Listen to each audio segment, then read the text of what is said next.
Alhamdulillahirabbil alamin. Nahmaduhu wa nasta'inuhu wa nastaghfiruh wa na'udzu billahi min shururi anfusina wa min sayyiati a'malina. Man yahdihillahu fala mudilla lahu wa man yudlil fala hadiya lahu. Asyhadu an la ilaha illallah wa asyhadu anna Muhammadan 'abduhu wa rasuluh la nabiyya wa la rasula ba'da. Alhamdulillah, segala puji syukur kehadirat Allah Subhanahu wa taala. Hari ini Allah masih berkenan menitipkan kepada kita banyak nikmat yang harus disyukuri. Karena hakikatnya setiap dari rezeki yang Allah berikan kepada kita, hakikatnya ada sedekahnya. Maka sebenarnya berkesinambungan antara musibah, antara ujian yang ada dalam kehidupan kita dengan ketidaksyukuran kita kepada nikmat. Karena dalam salah satu perkataan ulama disebutkan bahwa kullu ni'matin la tuqarribuna ila Allahi fadiyabaliya, semua nikmat yang tidak menjadikan diri kita menjadi lebih dekat kepada Allah, maka hakikatnya itu akan menjadi bencana dalam hidup kita. Jadi sebenarnya antara musibah, bencana, sesuatu yang menimpa diri kita, terutama bagi diri kita yang kita tidak suka terhadap musibah tersebut, hakikatnya ada berkesinambungan dengan dosa yang kita lakukan. Karena bagi orang yang beriman, bagaimana memandang antara ujian, antara musibah atau adab, itu terletak pada bagaimana si pemilik atau orang yang diberikan musibah ini. Kalau dia orang yang beriman, maka sesuatu yang menimpa dirinya adalah bagian dari ujian. Namun bagi orang yang kafir, bagi orang yang punya banyak dosa, maka sesuatu yang menimpa dirinya adalah bagian dari adab. Maka tujuannya sama, yaitu membersihkan dari dosa-dosa kita. Maka haruslah setiap kenikmatan yang Allah berikan itu berkesinambungan dengan ditambahnya rasa syukur dengan menambah kebaikan dan ketaatan di jalan Allah. Maka kita bisa lihat alokasi waktu yang kita lakukan setiap harinya, setiap minggunya. Apakah Allah ridho sama kita? Itu diantaranya bagaimana ketika kita melakukan aktivitas di waktu-waktu yang Allah berikan selama 24 jam setiap harinya. Karena Rasulullah pun menyebutkan min alamati suhillah an yushrina bima la yanfa, merupakan salah satu tanda dari orang yang dimurkai oleh Allah adalah ketika orang ini disibukkan dalam urusan-urusan yang tidak ada manfaatnya. Jadi kalau dalam setiap hari gitu ya yang kita urusin itu nggak jelas, nggak tahu, kayaknya tuh sibuk banget. Yang harusnya jadwal pengajian itu bisa kita ikuti, tapi ada aja yang menghalangi kita dari menuntut ilmu, yang menghalangi kita dari berbuat kebaikan, maka itu bisa menjadi salah satu pertanda bahwa Allah nggak ridho sama kita. Jadi tanda ridhonya Allah itu bukan ketika dimudahkan materi, enggak, tapi ketika dimudahkan untuk melakukan kebaikan. Makanya kita bisa melihat apakah kebaikan yang kita lakukan di awal hari, sedekah yang kemarin kita lakukan, sholat subuh kita tadi diterima oleh Allah atau tidak, itu bukan dilihat dari hari itunya, tetapi adalah pada kebaikan setelahnya yang kita lakukan. Kalau kita dimudahkan untuk ngaji lagi, kita dimudahkan untuk sedekah lebih banyak, kita dimudahkan untuk sholat tepat waktu dan bisa secara khusyuk, maka itu tanda bahwa sholat kita yang kemarin, sholat kita yang tadi pagi, ngaji kita yang kemarin itu diterima sama Allah.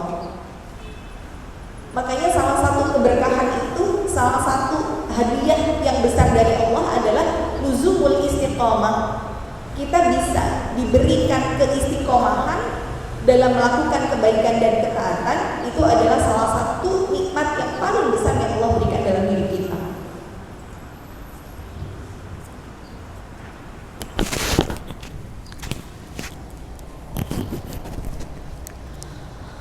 Maka bersyukur kepada Allah ini harus kita apresiasikan dalam bentuk ibadah yang meningkat.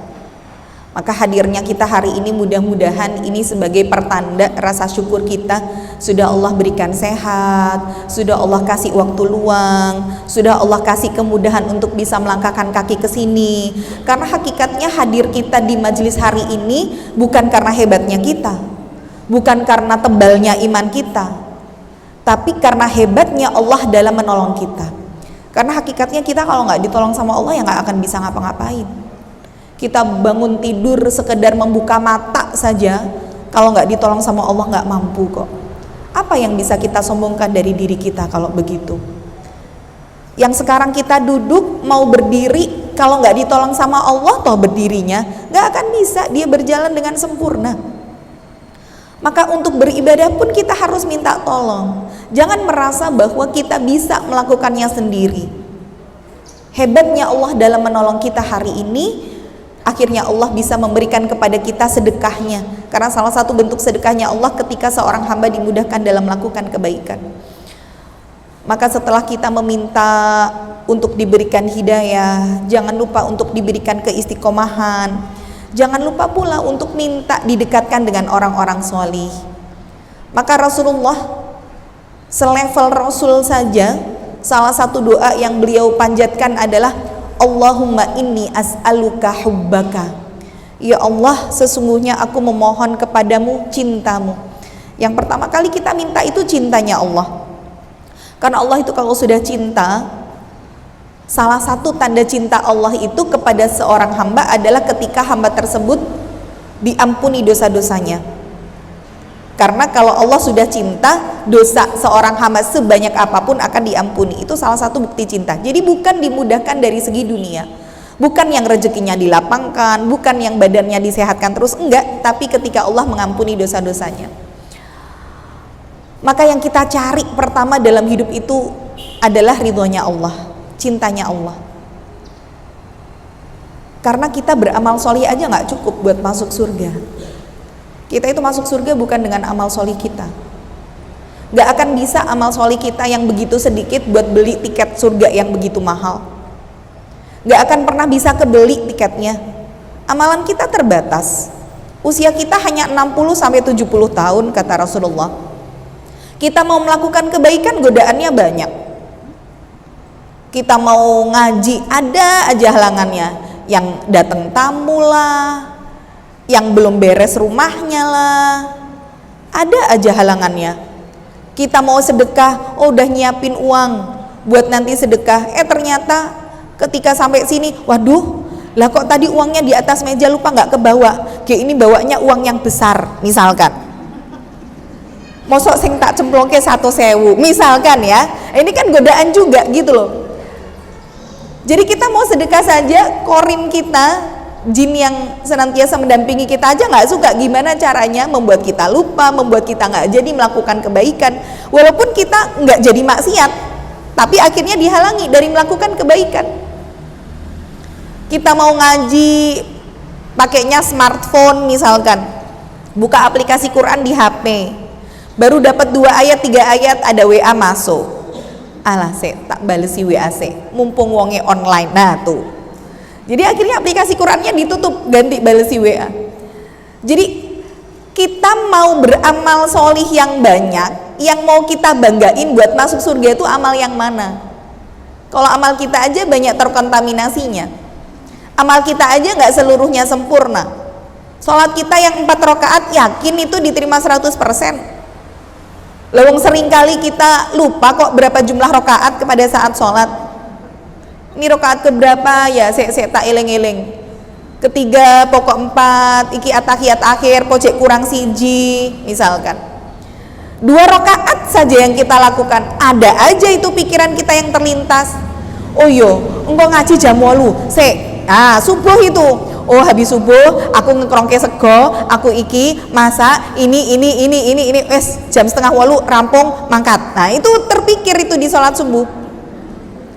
Itu baru rakaat pertama, rakaat kedua beda lagi. Oh ya nanti bar ngaji, oh ya wes janjian karo iki arep rene. Nah itu udah disusun dari sejak subuh sholat ya. Jadi kalau kemudian sholat kita nggak ada khusyuknya, terus mau yang kita banggain buat pede masuk surga itu amal yang mana coba?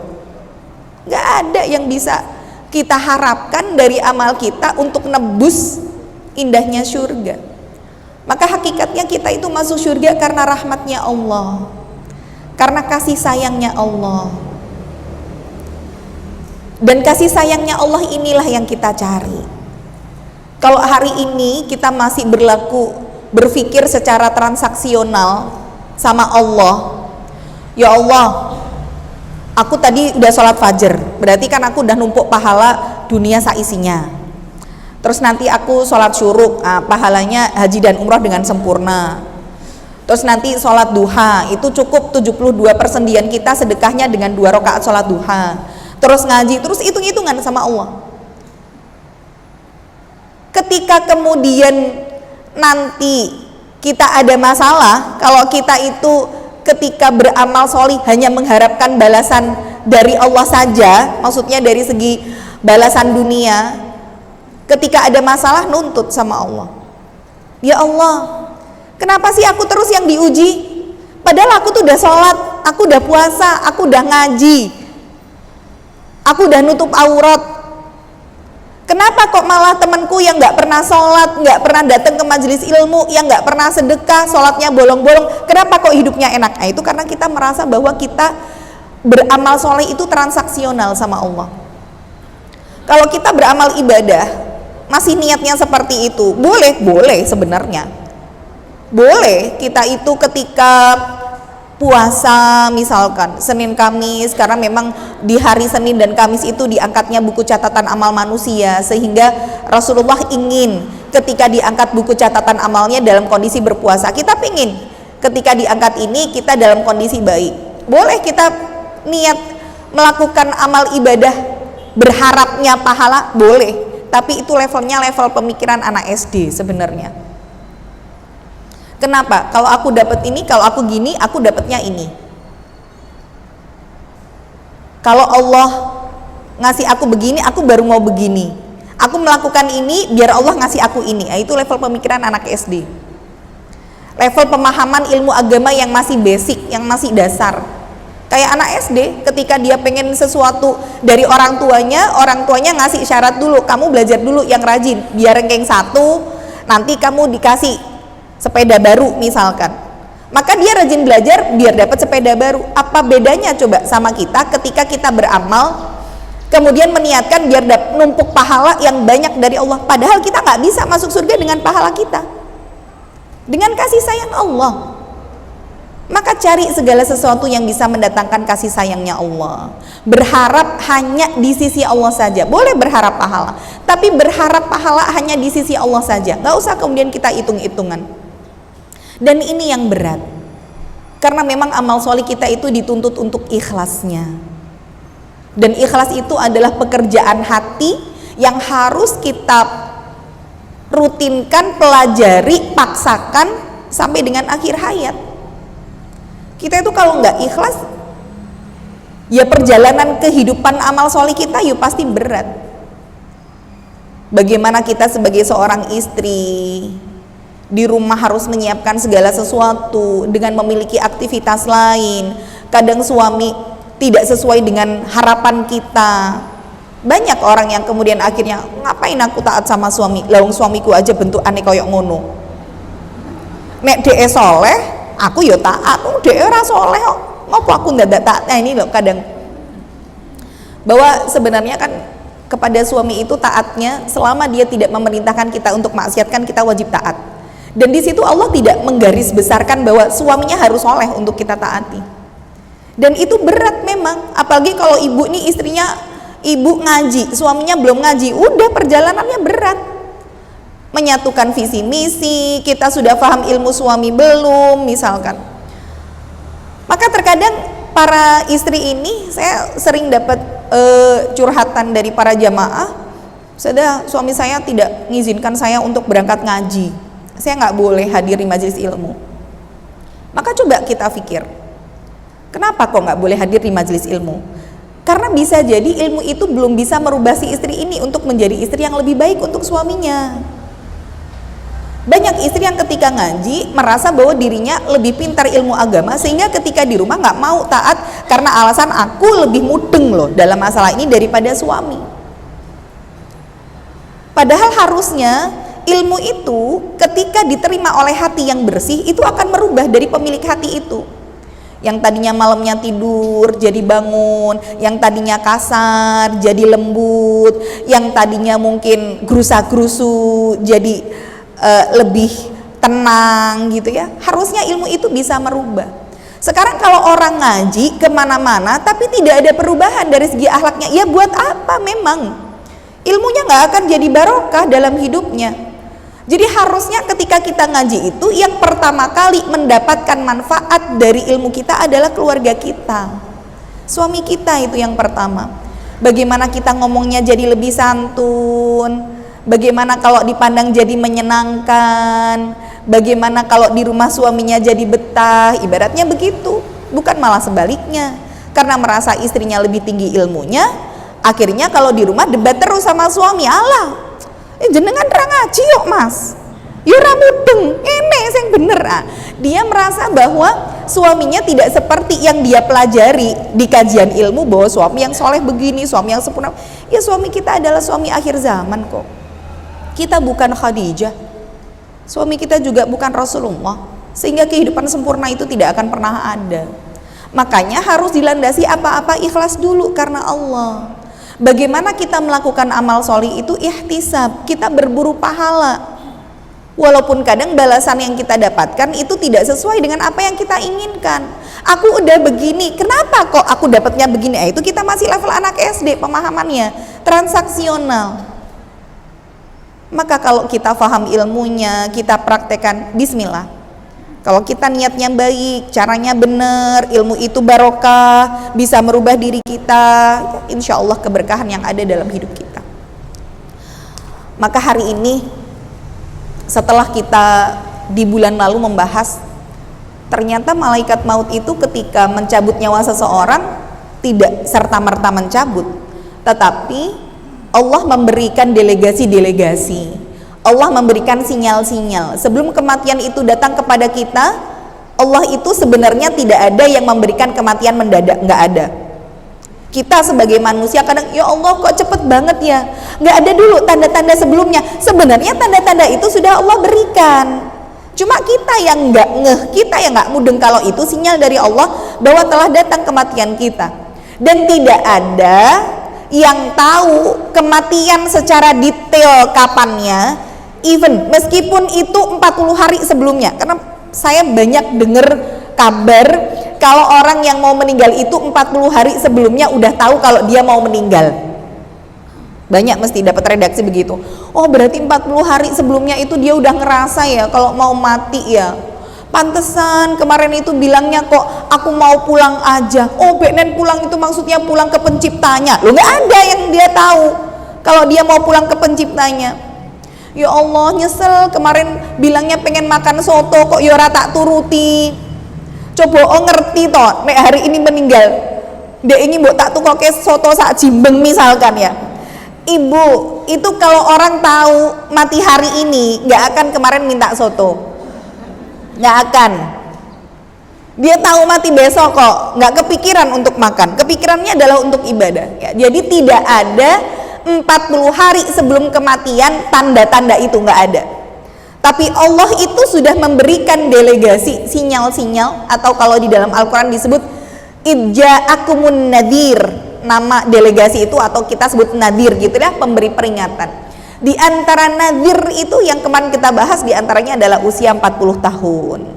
Makanya usia 40 tahun ada amalannya. Perbanyak doa. Bagaimana doanya dalam surat Al-Ahqaf ayat 15, doanya Nabi Sulaiman ini diamalkan, dibaca. Rabbi auzi'ni an ashkura ni'mataka allati an'amta alayya wa ala walidayya wa an a'mala salihan tardah wa aslih li fi dzurriyyati inni tubtu ilaika wa inni minal muslimin.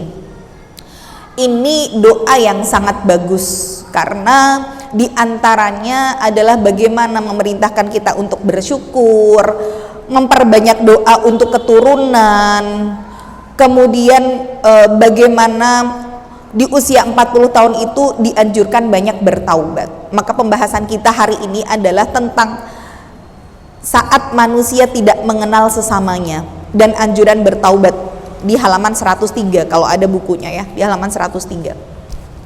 Kalau di bulan lalu kita bahas bahwa ahli kubur itu ketika dia meninggal dunia sudah dikubur di alam barzakh, yang masih dia ingat adalah keluarga. Makanya saya bahas bagaimana pentingnya kita kalau sudah usia seperti ini, maksudnya seperti ini tuh ya hampir 40 tahun atau 40 tahun ke atas ya. Saya belum 40 soalnya. Tapi bukan berarti tidak melakukan amalnya. Jadi kalau sudah usia seperti kita ini, yang pertama harus kita prioritaskan dalam waktu kita, selain kita beribadah ya, maksudnya adalah kembalinya adalah kepada keluarga. Banyakin quality time sama keluarga, terutama suami dan anak-anak. Kalau masih punya suami, kalau nggak ya anak-anak. Kenapa? Karena di antara yang masih diingat oleh ahli kubur saat di alam barzakh adalah keluarga. Ketika mereka berkata kepada Allah, ya Allah, kapan kau dirikan kiamat sampai aku bisa bertemu dengan keluargaku? Keluarga yang diingat. Jadi kalau hari ini intensitas kita dengan keluarga tidak berkualitas, nanti ketika kita meninggal dunia, yang bisa kita harapkan untuk mendoakan kita siapa? Padahal yang paling setia ngedoain kita saat kita nggak ada itu cuma 3 orang. 1 pasangan hidup, 2 anak, 3 orang tua. Kalau orang tuanya masih hidup. Kalau pasangan hidupnya masih ada, berarti harapan kita anak. Anak-anak kita hari ini anak-anak yang tidak hidup di zaman kita, sehingga mendidik mereka di zaman sekarang jauh lebih susah daripada zaman dulu. Bagaimana hari ini mereka dengan media sosialnya, banyak yang mereka berdoa untuk orang tuanya tapi tidak dengan mengangkat tangan di waktu-waktu mustajab. Yang banyak didoakan anak-anak zaman now itu adalah doa di kolom komentar dan doa di postingan. Ya Allah, ampunilah dosa ibuku, masukkanlah ibuku ke dalam surgamu. Tapi dia sebatas nulis aja itu di postingan, belum tentu dia mengangkat tangannya di waktu mustajab. Maka kalau hari ini kita nggak bisa ngedidik anak kita jadi anak-anak yang solih, yang mau kita harapkan dari doa itu doanya siapa? Karena yang namanya sahabat karib, yang namanya hari ini kita punya bestie gitu ya, punya soulmate, punya belahan jiwa. Ketika kita nggak ada, paling mereka ingatnya setahun 2 tahun yang mendoakan kita dengan lisannya. Tapi setelah 2 tahun, 3 tahun berlalu, apakah iya mereka akan menyebut nama kita secara detail dalam doa mereka? Belum tentu. Kadang ketika lewat postingan foto kita di grup WA, ya Allah ingat ya sama ibu ini, sekarang sudah nggak ada, Allahumma gfirlaha warhamha. Udah sebatas itu aja doainnya. Belum tentu nanti habis sholat juga doain lagi. Maka pada saat proses kematian, itu yang diharapkan oleh seorang calon mayit adalah kehadiran keluarga. Maka pentingnya kita memahami masalah ini supaya bisa menyiapkan untuk saat kita menghadapi sakaratul maut, yang mentalkin kita itu nek bisa jangan orang lain. Usahakan keluarga dekat, mungkin pasangan, mungkin anak-anak. Karena apa? Mereka bisa memberikan kekuatan. Sekarang kalau misalkan ibunya ngaji, anaknya nggak mudeng ilmu agama, saat ibunya harus menghadapi sakaratul maut, yang mentalkin orang, yang mandiin orang, yang ngafani orang, anaknya nggak tahu apa-apa, nggak sedih kita sebagai orang tua. Padahal yang diingat setelah kematian itu diantaranya keluarga. Maka ayo coba difahami bahwa menuntut ilmu itu kewajibannya bukan orang yang sudah tua, bukan orang yang sudah pensiun, enggak.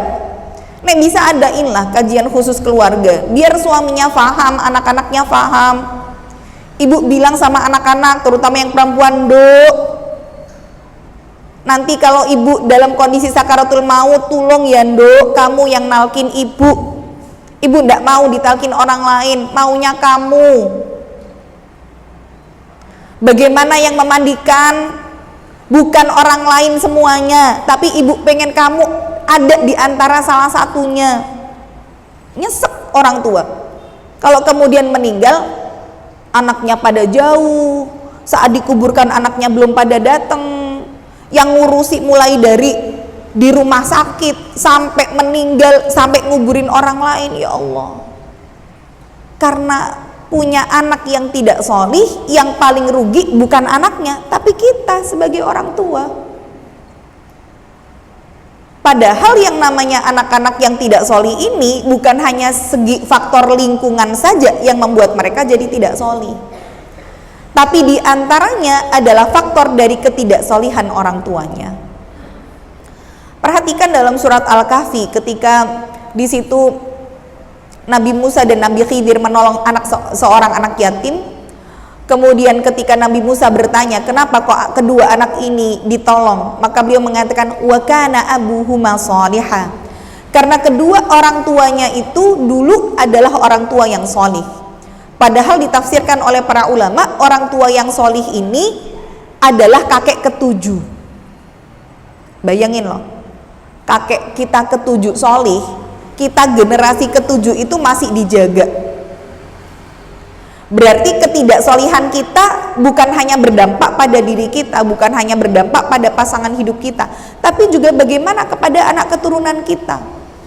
Maka harus difahami bagi setiap wanita yang menjadi istri dan ibu, kalau melakukan dosa dan kemaksiatan, bukan hanya dirinya yang akan kena dosa. Saya kadang sedih ngelihat orang hari ini ketika mereka melakukan maksiat, ya udah toh, nek aku ngelakuin dosa kan sing dosa aku. Orang lain kan nggak dosa, ngapain repot-repot ngurusin aku? Wong dosa ya tak tanggung sendiri. Wong nek aku masuk neraka ya banyak temennya. Naudzubillah min dzalik. Ingat,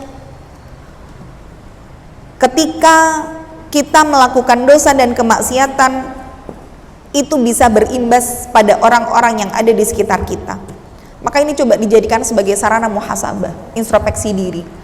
Karena salah seorang ulama besar generasi sahabat, Fudail bin Iyad, menyatakan, ketika aku melakukan dosa dan kemaksiatan, maka Allah langsung memberikan balasannya kepadaku berupa istriku yang tidak lagi taat kepadaku, berupa hewan tungganganku yang tidak lagi bisa aku kendalikan, dan berupa banyaknya tikus yang ada di rumahku. Jadi ibaratnya tikus yang banyak itu bukan sebab karena rumah kita kotor dan berantakan, enggak. Salah satu faktornya disebabkan karena dosa dan kemaksiatan yang dilakukan oleh penghuni rumah tersebut. Maka dosa yang kita lakukan berimbas itu. Kalau hari ini, ya Allah, kok suamiku begini ya, jangan cuma nyalahin suami. Adakah dosa yang belum pernah kita taubati? Adakah kemaksiatan yang hari ini belum kita istighfari? Maka refleksi buat diri sendiri. Ngaji itu merubah diri kita untuk menjadi seseorang yang lebih baik, bukan merasa lebih baik daripada orang lain ketika kita sudah ngaji. Itu tanda bahwa hati yang dimiliki oleh orang yang ngaji tersebut tidak sehat. Jadi hati yang tidak sehat itu membuat pemiliknya, orang yang ngaji, tapi kalau ngajinya diterima dengan hati yang tidak sehat, maka ilmu itu hanya akan jadi pembenaran atas apa yang dia lakukan terhadap orang lain. Contoh misalkan, dia mendapati kasus temannya begini-begini sama dia, terus dia ngaji, oh berarti bener yo, jari ustadz tuh memang dia tuh taubatnya nggak sungguhan. Lah ini ciri-cirinya ada semua di diri dia. Nah, itu ciri bahwa hati kita tidak bersih, sehingga ilmu yang masuk dalam diri kita hanya akan menjadi senjata untuk menyalahkan orang lain.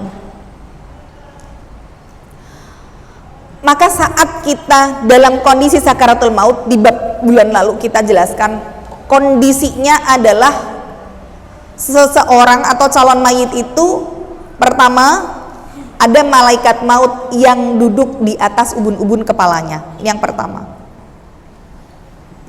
Kemudian setan hadir di sekeliling orang yang akan meninggal dunia. Dia bisa menjadi apapun dan siapapun yang kita cintai selama hidup, karena dia ingin kita mati dalam keadaan kafir. Di satu sisi yang lain, orang yang akan meninggal dunia ini melihat segerombolan malaikat. Antara yang dilihat adalah malaikat rahmat atau malaikat adab.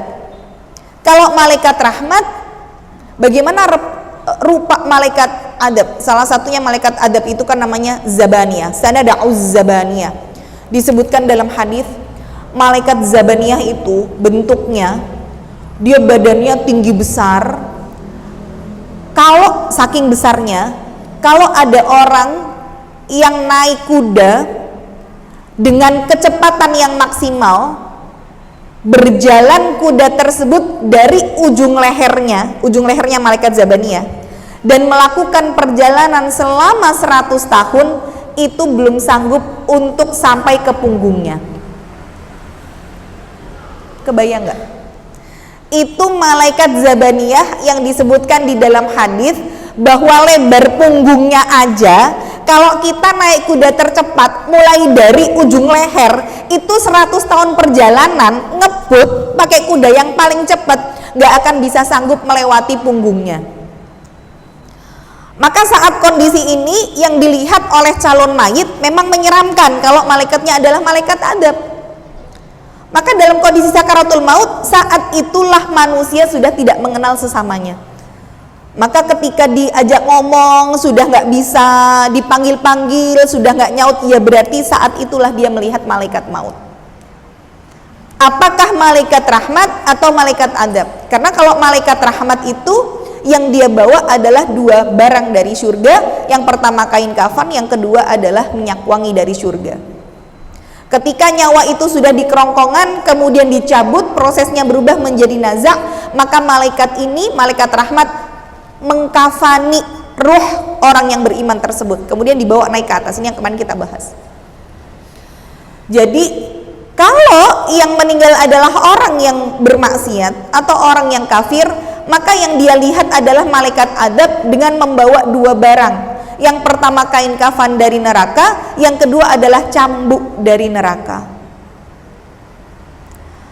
Maka prosesnya ketika nyawa itu sudah di kerongkongan, karena ketika malaikat maut itu mulai mencabut nyawa dari bawah, dari ujung kaki, kemudian naik sampai ke kerongkongan, maka disinilah puncak dari rasa sakit ketika nyawa itu dicabut.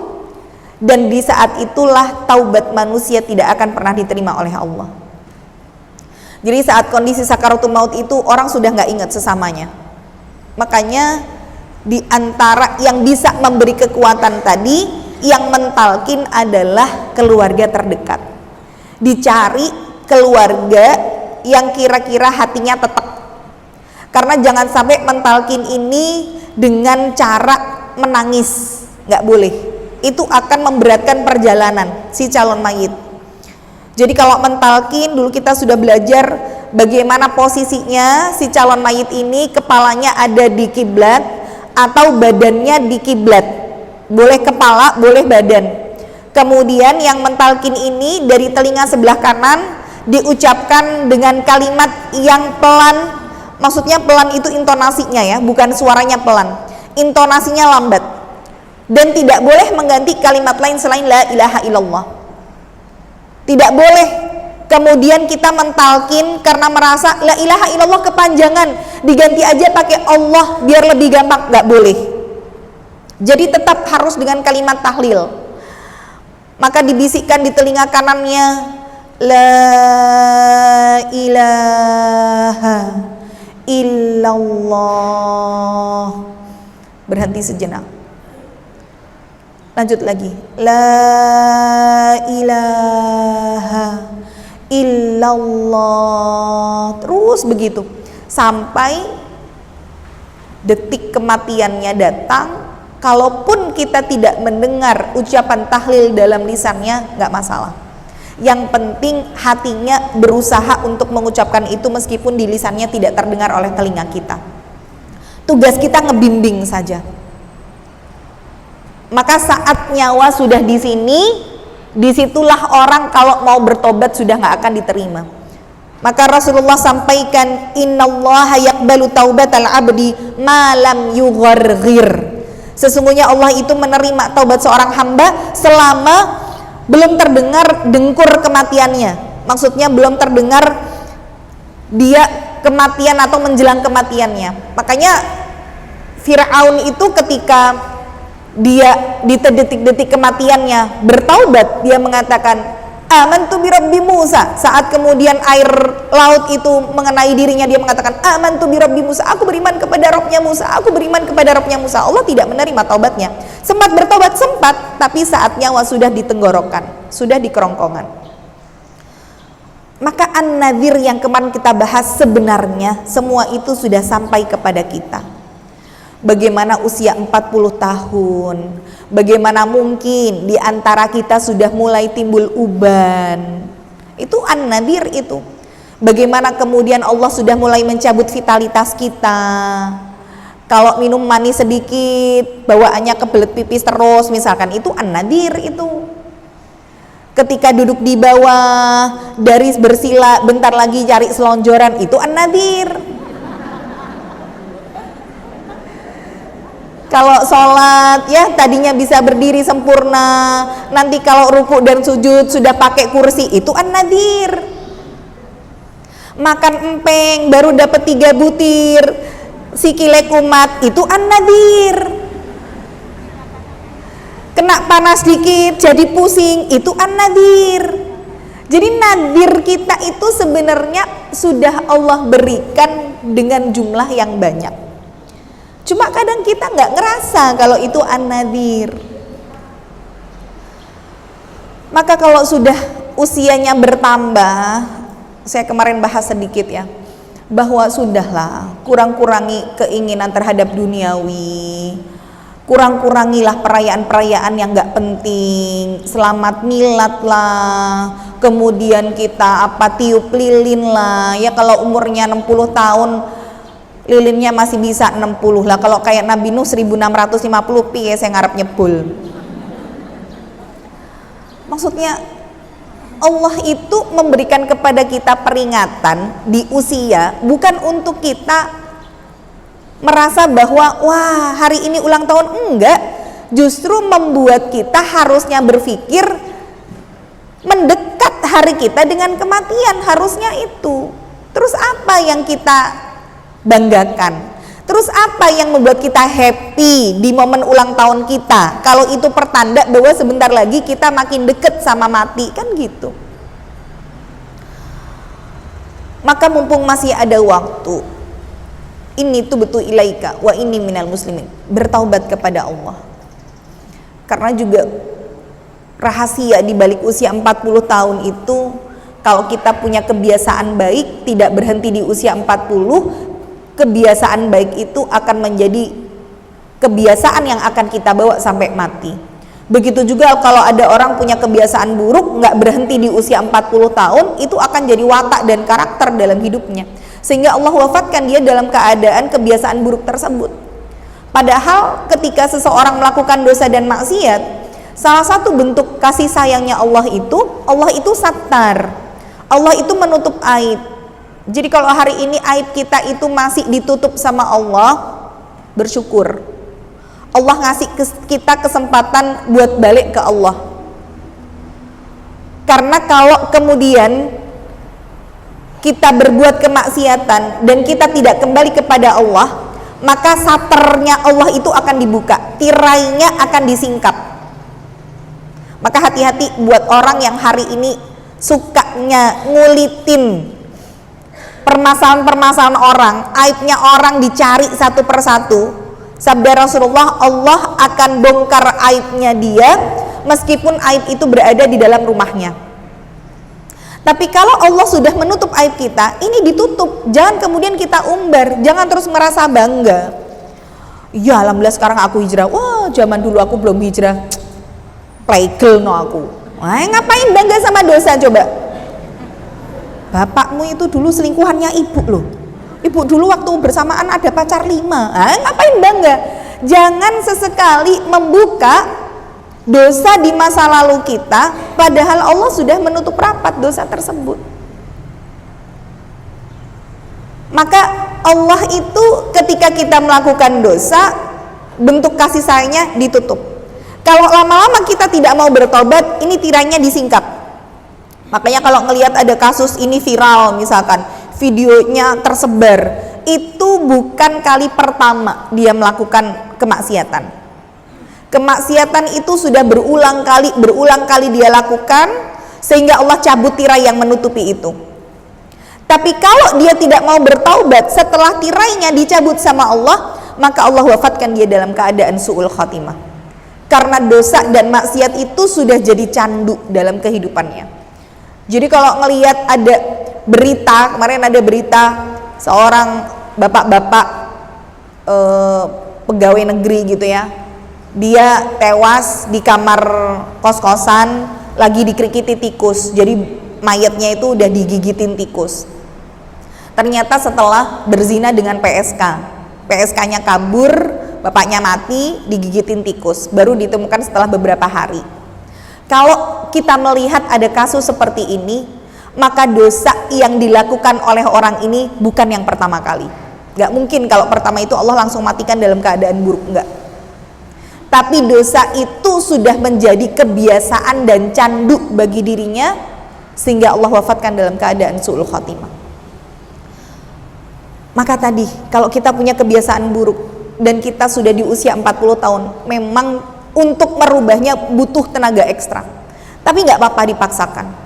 Yang namanya kebaikan itu memang harus memaksakan diri. Maka mumpung masih ada waktu, yuk bismillah kita mulai sholat taubat. Sholat taubat 2 rakaat. Setelah itu perbanyak istighfar. Tapi ada di antara syarat-syarat taubat yang harus kita lakukan.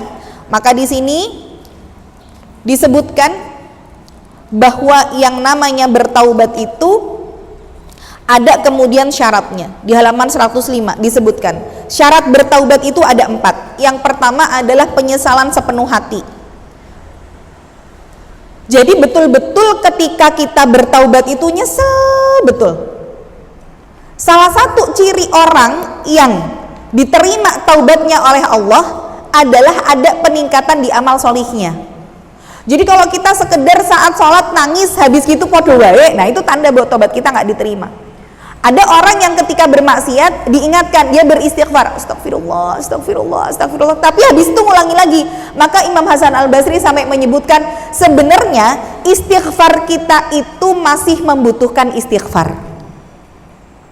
Kita tuh dalam kajian diingatkan misalkan tentang akhirat, diingatkan tentang dosa, kita beristighfar, ya Allah, astagfirullahaladzim, ya Allah, dosaku banyak. Tapi habis itu lupa setelah ini. Nah, istighfar kita yang tadi itu harusnya memerlukan istighfar lagi. Maka yang harus dilakukan ketika kita betul-betul bertaubat adalah menyesal dengan sepenuh hati, dibuktikan dengan meningkatkan amal solih. Meninggalkan maksiat seketika, bertekad bulat tidak akan mengulangi perbuatan yang sama, dan didasari atas rasa malu dan takut kepada Allah dan bukan kepada selainnya. Ada orang yang ninggalin riba, wis lah aku tak metu wae saka bank. Lah ngopo? Dipecat tok sisan hijrah. Nah, itu sebenarnya bukan kemudian dia berhijrah karena Allah gitu ya. Jadi banyak orang yang akhirnya bertaubat itu setelah mentok. Judi online sampai habis puluhan juta, wes kere ibaratnya, wes aku ra duwe duit meh, wes aku bertobat saka judi. Lah ngopo? Lah wes ra nek duit nggo judi. Ah, ini namanya bertobatnya bukan karena Allah. Jadi 4 hal ini ketika salah satu syaratnya tidak terpenuhi, maka tidak akan diterima taubat tersebut, ya. Yang pertama tadi syaratnya menyesal dengan sepenuh hati. Yang kedua meninggalkan maksiat seketika. Jadi meninggalkan maksiat seketika itu nggak nunggu nanti, nggak nunggu besok. Ada orang yang mikir gini, nanti aku pakai jilbab nek habis nikah aja lah. Nah kan gitu. Nanti aku meninggalkan zina kalau udah ketemu jodohnya, misalkan gitu. Itu namanya tidak meninggalkan maksiat seketika. Nanti aku keluar dari ribanya kalau udah dapat kerjaan yang kira-kira gajinya lebih besar lah daripada di riba misalkan. Nah itu tidak meninggalkan maksiat seketika. Berarti syarat kedua tidak terpenuhi. Yang ketiga, bertekad bulat tidak akan mengulangi perbuatan yang sama. Betul-betul dia menghindari bagaimana untuk supaya tidak sampai terperosok ke lubang yang sama. Jangan terus ada orang yang gini, dia melakukan kemaksiatan, dia bertaubat, terus besoknya dia melakukan kesalahan tetapi dengan kemaksiatan yang lain yang sama-sama besarnya kemaksiatan tersebut. Kemudian diingatkan, ya Allah, kemarin kamu udah begini, sekarang begini. Kerbau aja nggak ada loh yang terperosok di lubang yang sama. Loh, aku kan lubangnya beda. Kata dia begitu loh. Ya Allah ya Robbi. Jadi kalau kerbau aja tidak ada terperosok dalam lubang yang sama, manusia kan harusnya nggak terperosok dalam lubang yang sama, kan gitu. Tapi masih ada yang berkilah ketika melakukan dosa dan maksiat. Aku kan lubangnya nggak sama. Kemarin zina, sekarang judi, kan beda, kan? Ya ini memang lubang yang tidak sama juga, tapi bagaimana dia juga tetap melakukan dosa yang Allah tidak ridhoi ya. Kemudian yang keempat, didasari atas rasa malu dan takut kepada Allah, bukan kepada selainnya. Maka jika salah satu dari syarat tersebut tidak terpenuhi, maka tidak sah taubatnya. Sekarang mumpung masih ada kesempatan, karena tadi dosa dan maksiat itu yang akan menghalangi dari nikmatnya beribadah. Pertama, orang yang dicabut kenikmatannya saat sholat, tidak bisa ngaji dalam kondisi yang lama, itu tanda bahwa kemaksiatan yang dilakukan banyak. Karena Allah itu nggak mungkin kalau memberikan kepada kita satu perintah kok tidak ada kenikmatan di dalamnya, tuh nggak mungkin. Kita kalau kemudian dijajarkan sama generasi para sahabat memang rasanya mustahil. Bagaimana mereka pada saat sholat kemudian dipotong kakinya tidak merasakan sakit. Mereka pada saat majelis ilmu digigit kalajengking saja tidak bergeming karena mereka sangat menghormati ilmu. Apalah daya kita majelis ilmu, jangankan digigit kalajengking, sikile gringgingen wae obah ya Bu. Aduh kakiku kesemutan. Merubah posisi duduk, dulu digigit kalajengking itu nggak ngerubah posisi, saking ini ada di majelis ilmu. Kita tuh nggak ada apa-apanya kalau dari generasi para sahabat. Bagaimana mereka ketika Urwah bin Zubair misalkan, saat dokter bilang bahwa kakinya harus diamputasi karena lukanya membusuk, sudah begitu banyak di kakinya, nggak bisa diselamatkan, mau disiram pakai suruh minum khamr biar diamputasi nggak sakit, beliau nggak mau kok. Alasannya, jangan sampai ada sesuatu yang haram yang masuk ke dalam tubuhku. Amputasilah, potonglah kakiku pada saat aku sedang sholat, karena disitulah aku merasakan puncak kenikmatan dan aku tidak akan merasakan apapun. Sholat itu benar-benar membuat mereka tidak bisa merasakan gangguan apapun yang ada di sekitarnya. Hatta sampai kakinya dipotong aja nggak kerasa karena saking nikmatnya sholat. Apalah daya ketika kita sholat ada nyamuk satu terbang aja masih keganggu. Bunyi HP deret gitu aja, padahal udah di silent tapi masih mode getar. Itu aja saat sholat deret itu kepikiran, waduh ini ketoknya bales yang tadi, wah opo yo, aku selak penasaran isine. Nah, itu aja keganggu baru bunyi HP ya. Jadi kita memang nggak ada apa-apanya dibandingkan dengan generasi para ulama salafus shalih, generasi para sahabat. Maka harusnya itu menjadi muhasabah, apa ya yang menyebabkan ibadahku itu tidak lagi terasa nikmat. Dulu generasi sahabat ketika mereka sholat malam, mereka bisa berdiri dengan begitu lamanya. Rasulullah itu dalam satu rakaat bisa sampai 5 juz yang Rasulullah baca dan para sahabat baca. Bahkan ada sahabat yang dalam satu witir menyelesaikan 30 juz hafalan Al-Qur'annya. Nek satu witir rampung 30 juz itu berdirinya selama apa? Apalah daya kalau witir kita satu yang dibaca juga cuma kulhu, itu pun belum tentu bisa rutin. Apa yang membuat kita tidak lagi bisa menikmati ibadah-ibadah kita? Karena dosa dan maksiat yang terlalu banyak kita lakukan, sehingga membuat hati kita menjadi hitam. Maka ulama dokter hati, diantaranya Imam Ibnu Rajab Al-Hambali, Imam Al-Ghazali, beliau menuturkan bahwa salah satu cara kita untuk mendeteksi hati kita bersih atau enggak, itu coba dideketin sama Al-Quran. Al-Quran itu detektor yang paling handal dalam memeriksa sehat atau sakitnya hati kita. Kalau kita baca Quran dan bisa kuat itu ngajinya sehari minimal 1 juz, kalau nggak 1 juz ya Allah saya toh aku gelisah nih belum nyelesain 1 juz dalam 1 hari, itu salah satu tanda hati kita sehat. Tapi kalau kemudian kita baru dapat 1 halaman, ya Allah aku ki ngopo yo anggere salat ngaji baca Quran majelis ilmu gawanane kok ngantuk pol. Padahal nek ndelok film neng YouTube, ndelok TV iso jingleng. Berita yang lagi viral, wah itu kalau buka TikTok misalkan, itu bisa 3 jam kuat. Tapi begitu ngaji 1 halaman, mata itu udah nggak bisa terkondisikan. Nah itu hati-hati, karena Al-Quran itu bisa mendeteksi mana hati yang bersih dan mana hati yang kotor. Maka bukan kita yang nggak mau baca Quran, jangan-jangan Qurannya yang nggak mau dibaca sama kita. Quran tuh milih, hanya hati yang bersih yang mau dan mampu dibaca oleh Al-Quran.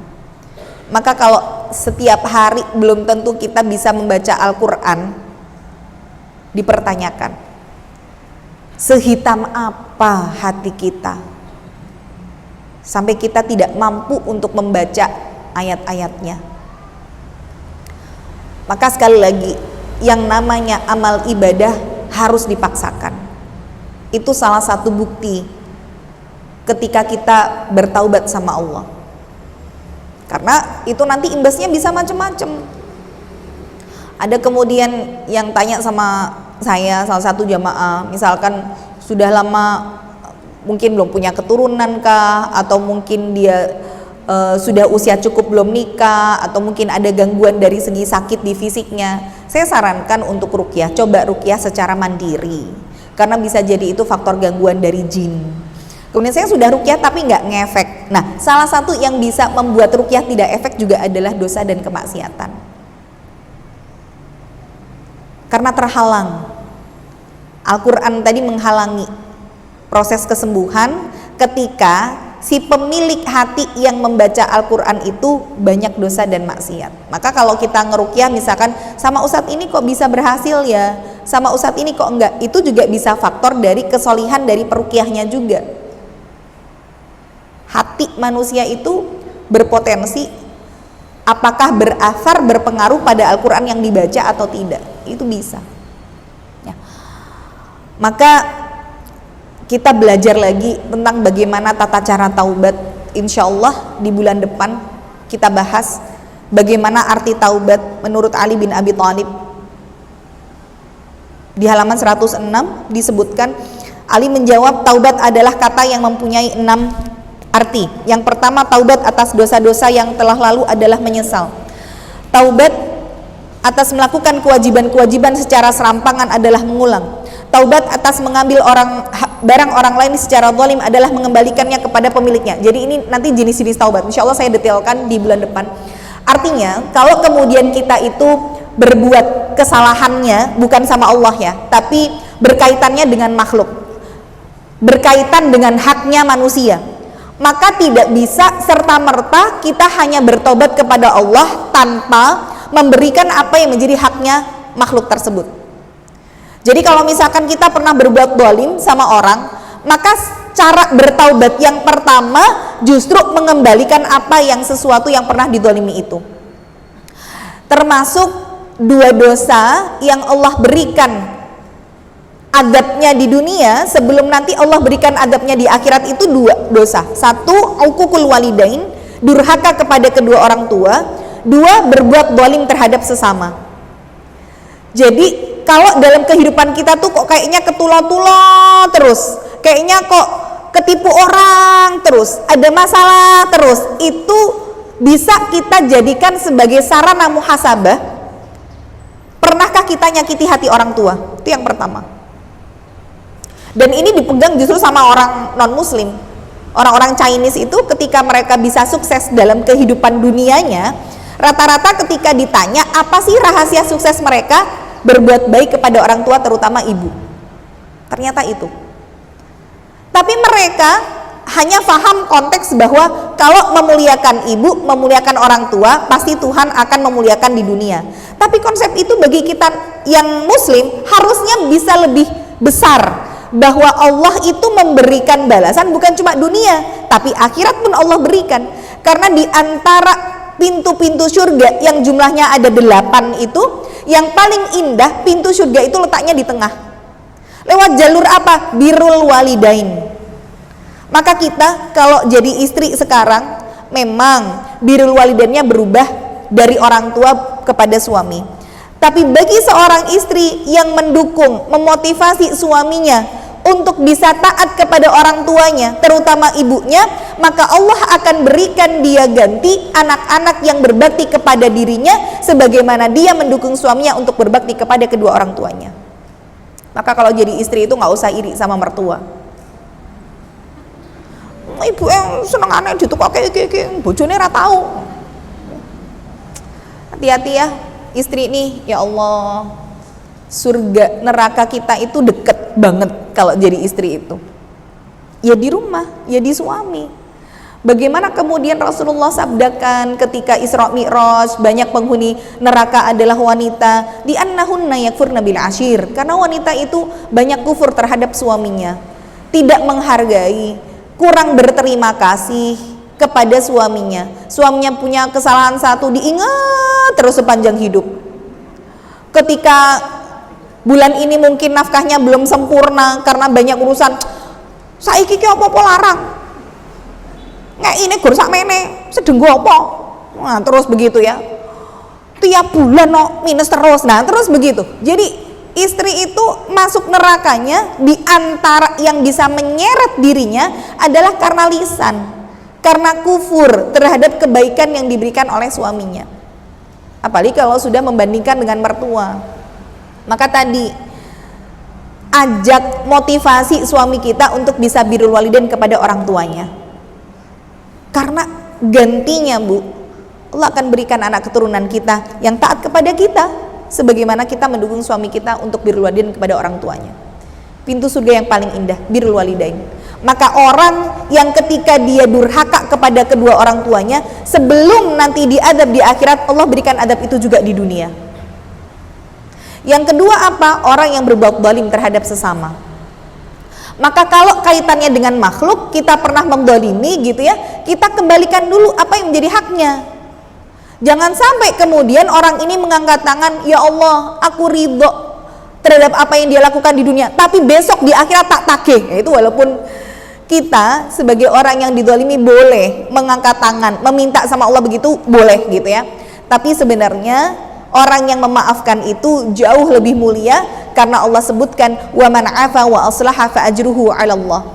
Jadi nanti dalam proses hisab kita yang begitu dahsyatnya, Allah itu memberikan keistimewaan-keistimewaan bagi orang-orang yang ketika di dunia memiliki amalan yang luar biasa. Yang amalan ini langsung Allah berikan pahalanya tanpa melalui perantara para malaikat. Malaikat hanya menyeru, man ajruhu 'ala Allah, siapa yang pahalanya langsung diberikan oleh Allah. Di antaranya berdirilah orang-orang yang ketika mereka di dunia dikasih ujian dan bersabar.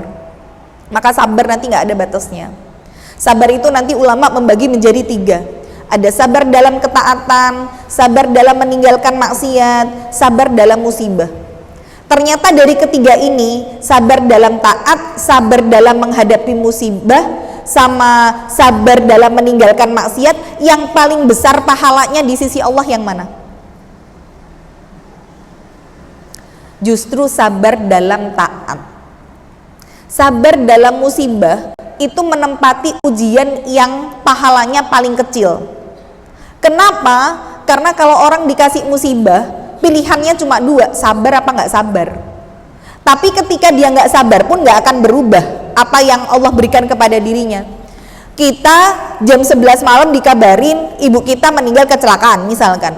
Bagaimana sikap kita pertama kali? Mengucapkan kalimat istirja, ataukah kemudian menangis, pingsan, delosor-delosor misalkan ya, mencabik-cabik pakaian? Maka ketika kita tidak sabar pun ibu kita nggak mungkin bisa hidup lagi. Saat kita sabar pun ibu kita ya tetap meninggal. Maka sabar dalam musibah itu sebenarnya sabar yang paling ringan tingkatannya, karena tidak ada pilihan bagi kita kecuali ya sabar. Tapi sabar dalam taat menempati posisi yang pertama dari segi tingkatan pahalanya, karena dalam kondisi taat itu orang punya kesempatan untuk bermaksiat. Ibu hari ini ada pilihan ngaji misalkan, apa jajan soto misalkan ya. Oh piye yo, aku jane yo luwe, ning ngaji jam 8. Wah, engko nek misalke bar ngaji gek iki. Wes bismillah, sabar dalam taat menempati tingkatan yang pertama. Dan taat itu ya berat. Apalagi bagaimana seorang istri tadi ya, bagaimana taat padahal suami kita belum tentu sesolih yang kita baca atau yang kita dengar di kajian-kajian. Sabar dalam taat. Inilah orang pertama yang nanti Allah langsung berikan balasan pahalanya. Innama yuwaffas sabiruna ajruhum bighairi hisab. Yang kedua, siapa mereka? Wa man afa wa aslaha, yang memaafkan dan tetap berbuat baik. Poinnya bukan cuma memaafkan, tapi bagaimana kita tetap berbuat baik sama orang yang sudah berbuat kesalahan sama kita. Dan ini berat. Jadi kalau tadi kaitannya dengan berbuat zalim, maka taubat orang yang mendolimi saudaranya, kembalikan apa yang jadi haknya. Kita yang didolimi, kalau mau dapat pahala yang besar dari Allah, memaafkan dan tetap berbuat baik. Karena hari ini banyak orang yang mengatakan memaafkan iya tapi melupakan tidak. Jadi kalau ada orang berbuat salah, minta maaf ya, iya wes tak maaf ke. Neng nek kon lali aku ra iso. Nah gitu ya. Maka kalau kemudian kita sudah memaafkan, pastikan kita tetap berbuat baik kepada orang ini. Maka ini diantaranya bagaimana orang-orang yang nanti langsung diberikan pahalanya oleh Allah ya. Maka tadi di bulan depan insya Allah kita bahas bagaimana jenis-jenis taubat. Ada yang berkaitan dengan orang yang berbuat zalim kepada orang, bagaimana cara bertaubatnya. Ada orang yang kemudian punya dosa di masa lalu, bagaimana cara bertaubatnya. Ada orang yang dia melakukan sholat tapi asal-asalan, gimana cara bertaubatnya. Kemudian nanti kalau dulu pernah melakukan kesalahan selama 10 tahun kita mau bertobat, nah itu nanti caranya adalah mengisi sisa-sisa waktu kita dengan amal ibadah sebagaimana kita dulu melakukan kemaksiatan. Ibaratnya dulu pernah terjerumus ke dalam maksiat 5 tahun, berarti 5 tahun ini aku harus benar-benar untuk melakukan kebaikan dan aku ganti waktu yang dulu aku lakukan untuk kemaksiatan ke dalam ketaatan. Ini diantara jenis-jenis taubat yang insya Allah kita bahas di bulan depan ya. Itu saja yang bisa saya sampaikan. Mudah-mudahan bisa bermanfaat. Kalau ada kebaikan datang dari Allah, ada keburukan datang dari saya. Wabillahi taufiq wal hidayah. Barakallahu fikum. Wassalamualaikum warahmatullahi wabarakatuh.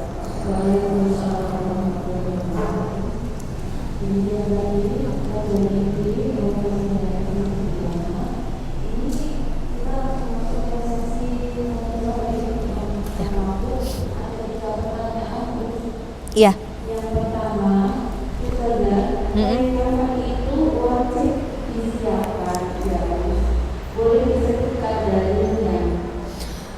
Iya, jadi kain kafan itu sebaiknya memang kita menyiapkan sendiri.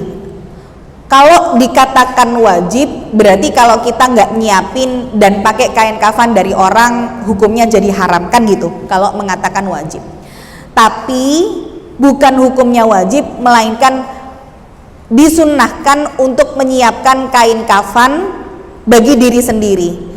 Mengapa begitu? Dalilnya apa? Rasulullah bersabda, perbaguslah kain kafan yang akan kalian kenakan, sebab kalian nanti akan saling mengunjungi ketika di alam barzakh menggunakan kain kafan yang kalian kenakan pada saat dikuburkan. Gak usah dibayangin gimana nanti caranya aku mengunjungi saudaraku di alam barzakh nek nganggo kain kafan. Opo luncat-luncat misalkan itu ya, gak usah dibayangin. Yang jelas Rasulullah bersabda begitu. Saya juga belum pernah mati, jadi nggak tahu gimana bentuknya ya. Tapi dari hadis ini kita belajar bahwa kalau kita menyiapkan untuk diri sendiri, kita bisa memilih yang terbagus, yang terbaik. Ibaratnya kalau kita mau bertamu ke rumah orang, mosok yo nganggo daster soek kan enggak. Kan pengennya yang terbaik kan gitu. Sama ketika di alam barzakh pun kita mengunjungi saudara-saudara kita itu mengenakan kain kafan yang terbaik. Jadi yang terbaik ini gimana? Tidak harus yang mahal, tidak harus yang sutra. Kalau dalilnya dari Rasulullah justru khibaroh. Khibaroh itu justru, kan kalau perempuan itu kan 5 lapis ya. Di antara 5 lapis itu, nek bisa justru salah satu di antaranya yang bermotif. Itu anjuran Rasulullah. Jadi sebenarnya bukan pola semuanya, bermotif. Jadi kalau yang disunahkan Rasul justru garis-garis, lorek-lorek. Cuman memang saya belum pernah nemuin mayit dibungkus kain kafan lorek-lorek gitu ya. Ya memang ini belum biasa. Cuman kalau di dalam hadis Rasulullah justru yang bermotif. Dan yang terbaik itu tetap yang mudah diurai oleh tanah. Jadi sutra pun nggak boleh. Jadi mudah diurai oleh tanah ya kalau kita bilang ya kain kafan mori gitu ya, atau apa santung. Tapi kan santung ini ada grade-grade-nya ya, ada grade A misalkan, yang gram-gramannya. Jadi kalau orang mudeng kain itu kalau dipegang gimana, kasar apa halus, kemudian diginiin kainnya jatuh apa enggak, gram-gramannya gimana. Karena yang lebih antep, yang lebih berat, ya ini berarti yang lebih bagus kan gitu. Jadi yang terbaik yang bisa kita siapkan untuk diri kita. Meskipun kalau misalkan kita dalam kondisi meninggal terus nggak punya kain kafan, boleh nggak pakai kain kafan yang disediakan dari masjid rumah sebelah kita? Boleh, tapi kan yang namanya orang nyediain pasti yang bukan yang terbagus gitu loh. Ada orang kaya kemudian mobilnya jentrek-jentrek, meninggalnya mendadak kemarin waktu COVID. Akhirnya malam-malam udah nggak ada toko yang buka, diambilkan dari kain kafan masjid sebelah rumahnya, dan itu kain kafannya kasar banget, mungkin saya udah tipis, kasar, kaku. Wah, kita aja mungkin nggak mau kalau suruh pakai baju dari kain itu. Nah ini kan ibaratnya ya Allah eman-eman gitu loh. Ini yang akan kita kenakan pada saat akan dikuburkan dan akan kita pakai pada saat kita bertemu berziarah di alam barzakh. Maka sunnahnya setiap diri kita mempersiapkan yang terbaik. Kalau dia perempuan, maka saat meninggal dunia, kain kafan untuk dirinya, kalau dia belum menyiapkan, itu uangnya untuk beli kain kafan tidak diambilkan dari uang keluarga, melainkan dari uang pribadi si mayit tersebut. Karena saking disunahkannya kita untuk menyiapkan bagi diri kita. Jadi uangnya itu bukan dari suaminya, bukan dari anaknya, tapi ngelihat, oh si wanita ini punya uang simpanan enggak? Kalau punya uang simpanan, kain kafan itu diambilkan dari uang pribadi. Gitu ya. Jadi bukan menjadi sebuah dosa ketika dia dikasih kain kafan dari orang lain, tapi semaksimal mungkin bisa kita persiapkan untuk diri kita. Mungkin mudah-mudahan malah tim Humaira ini menyiapkan ini ya. Jadi bikin paket kain kafan gitu ya. Jadi jamaah nggak usah susah-susah cari. Jadi satu paket itu sudah kain kafan sekitar tergantung dari besarnya badan kita ya. Kalau perempuan itu antara 8 sampai 11 meter. Karena nanti dari yang ngukur, dari yang ngurusi jenazah kita kan akan diukur berapa tingginya, kemudian nanti dipotong, kemudian dijahit gitu ya. Jadi sediakan kayak misalkan lajuran ya, kita bilang lajuran 8 atau 11 meter, kemudian nanti ada kapur barusnya, ada minyak bidaranya gitu ya, ada sabunnya, ada kamper dan lain sebagainya. Jadi kalau bisa kayak gunting, dondoman tuh apa, jarum, benang gitu ya, karena kan nanti harus dibuat jilbabnya. Jadi saya usul malah sama tim Humaira memberikan menjual misalkan ya paket kain kafan, karena kebetulan materi kita at-tadhkirah. Jadi dijual misalkan satu paket 300.000, satu paket 500.000, tapi setiap jamaah sudah dapat satu bendel. Nah itu nanti disimpan di lemarinya masing-masing ya. Jadi nanti setiap kali mau jagong buka golek kudung gitu ya. Lah kok kain kafan gitu kan, jadi ingat akan kematian gitu ya. Jadi disunahkan memang menyiapkan untuk diri sendiri gitu ya.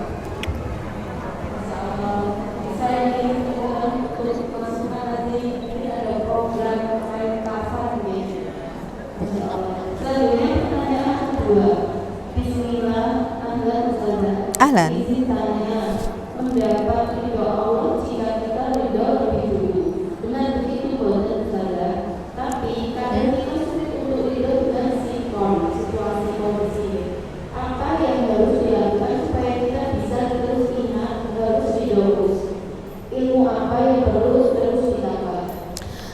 Iya, Rasulullah bersabda, tidak akan pernah diterima sedekah kalian yang sebesar gunung Uhud emas sampai kalian ridho terhadap takdir yang Allah berikan pada dirimu.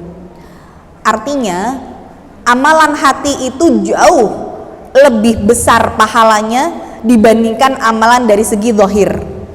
Bagaimana dari segi zahir ada orang yang gak main-main sedekahnya sak gunung Uhud emas semua lagi.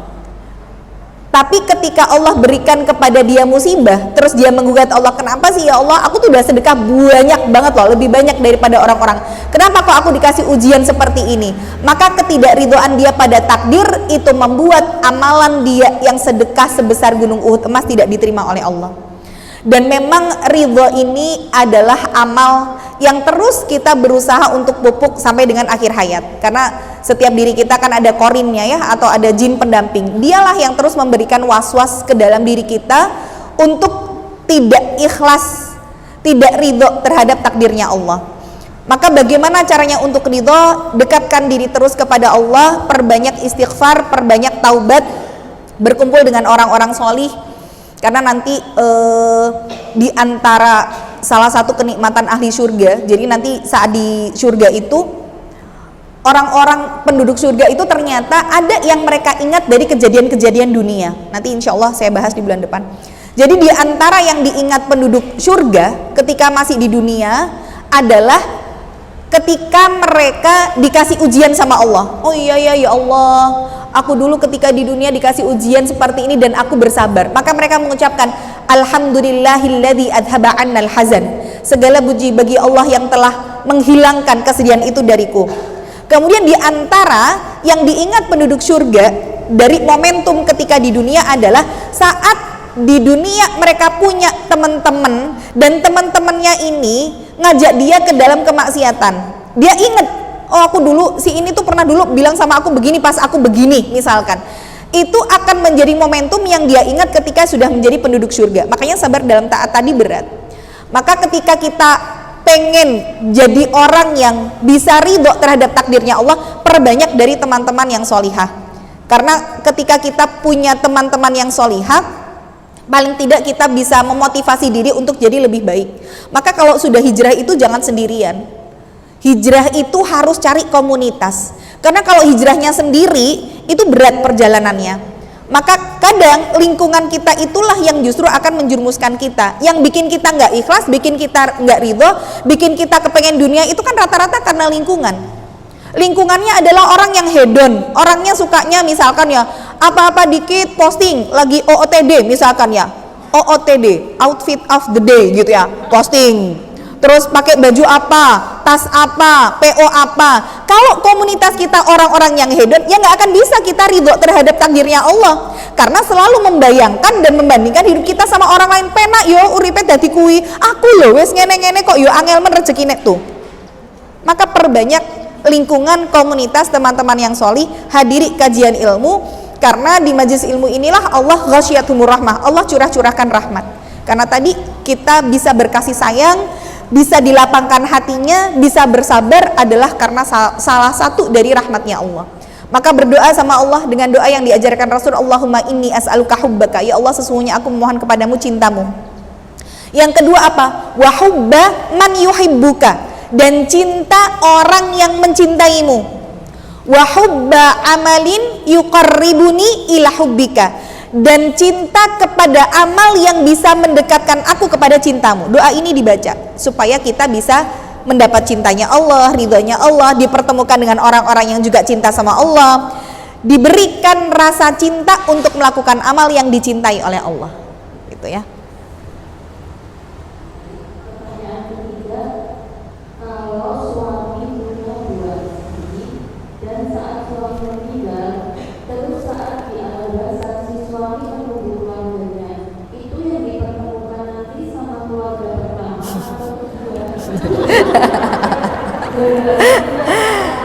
Ya, kalau suami punya istri 2 atau 4 bahkan ya, ketika suami meninggal terus nanti ketika di akhirat gitu ya, jadi di akhirat itu baik di akhirat maupun di alam barzah ya, pengen bertemu, kalau ini pertanyaan di alam barzah pengen ketemu keluarga yang mana yang dia pengen ketemu, istri pertama, apa kedua, apa ketiga, apa keempat.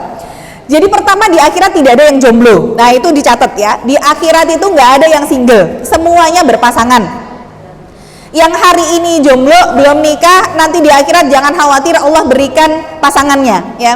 Kalau nggak dapat pasangan dari manusia ya dapatnya, kalau perempuan itu nanti dapatnya bidadara surga. Jadi kalau ada yang tanya bidadari surga buat laki-laki ada, kalau buat perempuan ada nggak bidadara? Ada. Jadi bidadari surga itu namanya hurun ain, ya, bidadari bermata jeli. Kalau bidadara namanya adalah wildanun mukhalladun. Ya Allah sampaikan nanti dalam surat Ar-Rahman. Yatufu alaihim wildanun mukhalladun. Jadi yang tidak menikah nanti Allah berikan pasangannya dari wildan atau dari hurun ini. Sekarang kalau misalkan di dunia sudah menikah, maka bisa nggak dapat bidadari surga atau bidadara surga? Tergantung dari segi keimanannya. Kalau misalkan level keimanannya tidak sama, ya nggak bisa dapat. Contoh misalkan kayak Ibunda Asiyah, istrinya Fir'aun, atau Ibunda Maryam, ya, tidak memiliki suami. Kedua orang ini adalah khairun nisa'i ahlil jannah dalam sebuah riwayat, dalam riwayat lain khairun nisa'il alam, sebaik-baik wanita dunia atau penghuni surga.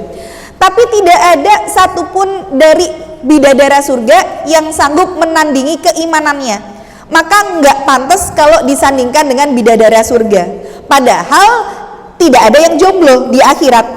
Maka nanti keduanya akan dinikahi oleh Rasulullah Sallallahu Alaihi Wasallam. Jadi Ibunda Maryam dan Ibunda Asiyah itu dinikahi oleh Rasulullah. Bagaimana dengan istri-istri Rasulullah yang lain? Rasulullah pernah bersabda, seorang wanita itu akan bersama dengan laki-laki yang terakhir kali dinikahi. Jadi kalau misalkan ibu janda pengen ketemu sama suaminya ketika nanti di surga, ya jangan nikah lagi, karena ketemunya sama yang terakhir kali dinikahi, kan gitu. Itulah sebabnya kenapa istri-istri Rasulullah tidak menikah sepeninggal Rasulullah. Jadi istri-istri Rasul itu ketika ditinggal meninggal Rasul usianya masih banyak yang muda, 29, 32, 35. Tapi Allah menjaga mereka dengan tidak boleh dinikahi oleh sahabat-sahabat lain, di antaranya karena memang tidak ada yang lebih baik dari Rasul. Kedua, karena Allah janjikan mereka menjadi istrinya Rasul di dunia dan akhirat. Sehingga kalau mereka menikah lagi, ya nggak akan jadi istrinya Rasul di surga, kan gitu. Maka bagi seorang suami boleh ditemani oleh beberapa istri. Ketika mereka punya beberapa di dunia, maka suami pun boleh minta untuk ditemani semua istri-istrinya yang selama hidup di dunia bersama dengannya. Nah, istrinya 4 boleh minta ditemani sama 4 istrinya ini. Tapi kalau perempuan hanya bisa 1, yaitu yang terakhir kali dinikahi, kan gitu. Jadi kalau tadi bertanya sama keluarganya yang mana? Ya kalau mau sama semua keluarganya, ya bisa ketemu sama semuanya. Karena dia posisinya seorang suami, kecuali kalau kita sebagai istri, gitu ya. Nah, jadi buat para istri jangan terus ngerasa, loh berarti aku kok ra tok bidadara yo. Ketemune karo bojoku meneh. Karena ada salah satu jamaah karena ada salah satu jamaah yang ketika saya sampaikan ini protes gitu. Protesnya bilang, ya Allah Us, masa di dunia udah sama suami yang ini, masa di akhirat juga sama suami yang ini lagi? Ya bosen toh Us, ada yang begitu. Jadi bagi para istri hari ini, jangan terus membayangkan suami kita di surga itu sama kayak suami kita di dunia gitu loh. Sehingga suka aku nek tok bojone iki meneh. Jangan terus begitu ya. Maka laki-laki atau perempuan yang ada di surga nanti jauh lebih indah, lebih cantik, lebih ganteng ya. Istri solihah jauh lebih cantik daripada bidadari-bidadari surga. Ibaratnya kalau mereka hanya bidadari surga, inilah para istri-istri yang solihah, kan gitu. Jadi kalau bidadari surga memang di dalam redaksi hadisnya bagaimana kecantikan mereka, kalau saking beningnya, glowingnya kulit mereka, kalau minum air itu airnya yang di tenggorokan sampai kelihatan, saking beningnya gitu ya. Kita nggak bisa bayangin gimana ya bentuknya ya. Bahkan kalau di dalam hadis sampai disebutkan, apabila dunia itu gelap gulita dan matahari tidak bersinar, kemudian ada mata bidadari yang ngintip sedikit aja. Ngintip kan gurngene ya Bu ya, nginjem gitu loh, bukan gini. Jadi mata bidadari mengintip hanya sedikit saja, niscaya dunia itu akan terang benderang karena intipan mata bidadari. Tapi jangan khawatir, ibu lebih cantik daripada bidadarinya. Karena bidadari-bidadari itu Allah sampaikan hurum maqsuratun fil khiyam. Bidadari itu letaknya fil khiyam, di tenda-tenda. ya bisa bilang kayak gubuk-gubuk gitulah ya. Sedangkan para istri-istri solihah ini tinggalnya fi maskanatin thayyibah, di istana-istana yang indah, istana yang megah. Nah ibaratnya ibu ratunya mereka, ya kalau mau bahasa kasarnya babunya kan gitu, mereka tinggalnya di gubuk-gubuk. Ngapain ratu kok iri gitu loh sama pelayan ya. Jadi jangan khawatir, suami ibu, istri ibu itu tidak sama seperti yang hari ini, karena mereka akan jauh lebih cantik, lebih ganteng daripada bidadari surga. Dan gak ada yang tua di surga itu, semua dibangkitkan di usia yang sama, bukan 17 tahun tapi di antara 30-31 tahun. Karena disitulah manusia berada dalam puncak kematangannya, kematangan fisik, kematangan emosional, kematangan berpikir itu di usia itu 31-32. Maka dibangkitkan dalam usia itu. Sekalipun anak cucu kita, mbah buyut kita semua dalam usia sama 31-32. Jadi walaupun usianya sama, kita nggak akan bingung, di mbahku lah kok raine podo gitu ya. Nggak terus bingungnya. Akhirat surga itu tidak seperti apa yang kita bayangkan. Nanti di surga kalau ada yang pengen bercocok tanam, ada ternyata. Nanti kita baca hadisnya ya. Jadi ada seorang hamba masuk surga, ya Allah aku pengen bercocok tanam. Oh kamu itu udah di surga kok pengen bercocok tanam? Aku pengen bertani kata dia. Akhirnya dia dikasih sama Allah benih, tapi begitu ditabur benihnya langsung tukul dulu gitu ya. Bahkan berbuah itu lebih cepat dari kedipan mata. Nah itu di akhirat di surga. Ada yang pengen punya anak, jadi begitu hamil langsung lahirnya langsung gede. Nah itu di surga begitu. Makanya Allah sampai nanti bilang, memang ya manusia betul-betul tidak ada kepuasan bagi kalian. Orang wes neng surga, cek jalo anak, cek jalo bertani, itulah manusia ya. Nah jadi tidak sama antara apa yang ada di surga dengan apa yang ada di bayangan kita. Jadi jangan khawatir ibu, kalau jadi istri kedua bapak tidak akan melupakan anda ya, karena semuanya akan bertemu ya. Begitu bu.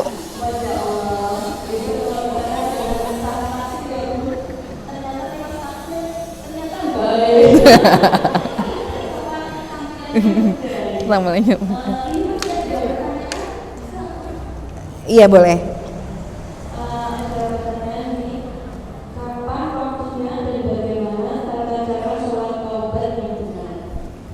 Tata cara sholat taubat yang benar. Sholat taubat ini 2 rakaat saja, tidak ada tata cara khusus, tidak ada niat yang dibaca secara khusus. Nawaitu sholat taubat rakaat ini nggak ada.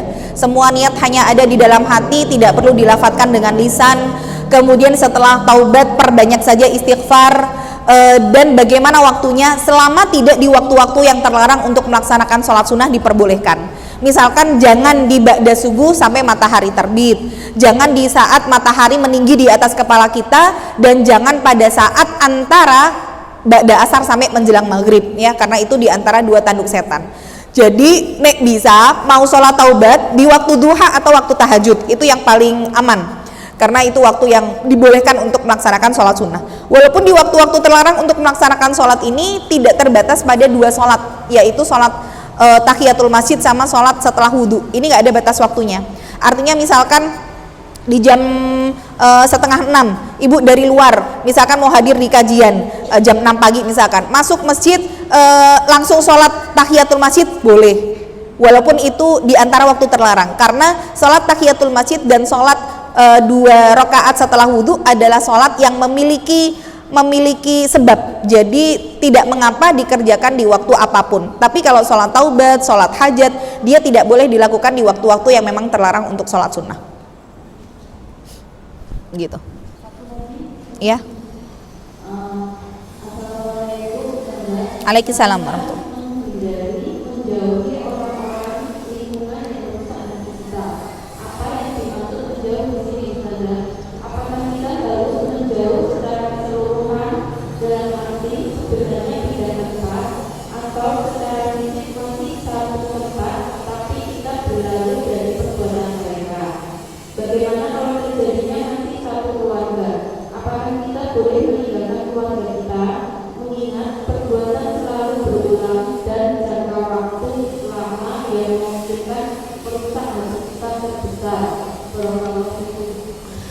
Iya, jadi bagaimana caranya untuk terhindar dari lingkungan-lingkungan yang tidak baik untuk kita?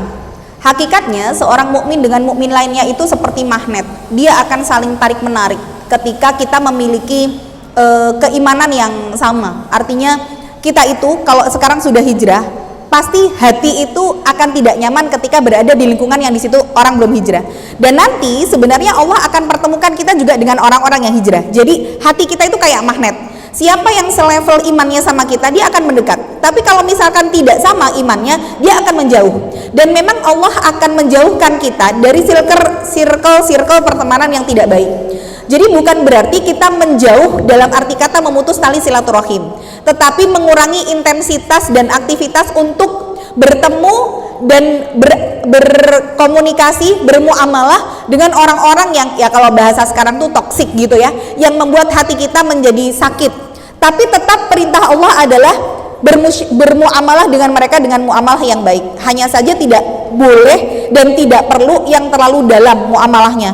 Tidak perlu kemudian kita curhat tentang masalah kita kepada mereka. Jadi tetap perintah Allah adalah muasyarah bil ma'ruf, bermuasyarah, bermuamalah, tetap melakukan kebaikan dengan mereka, doakan, tapi tidak perlu kemudian lingkungannya sampai intensitasnya seperti dulu ketika kita belum hijrah. Nanti lama-lama Allah akan pisahkan kita dari lingkungan-lingkungan yang tidak baik karena kita tadi hatinya tadi seperti magnet kepada orang-orang yang beriman. Gitu ya.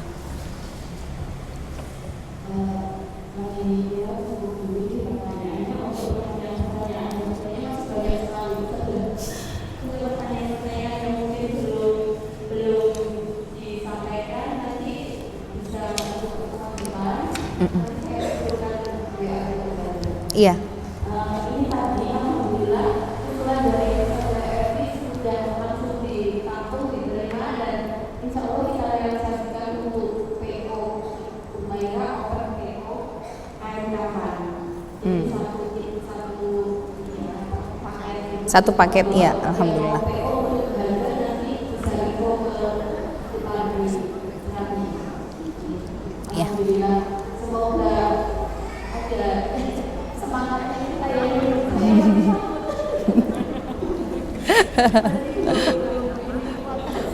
Belum kuat kalau naruh kain kafan di lemari.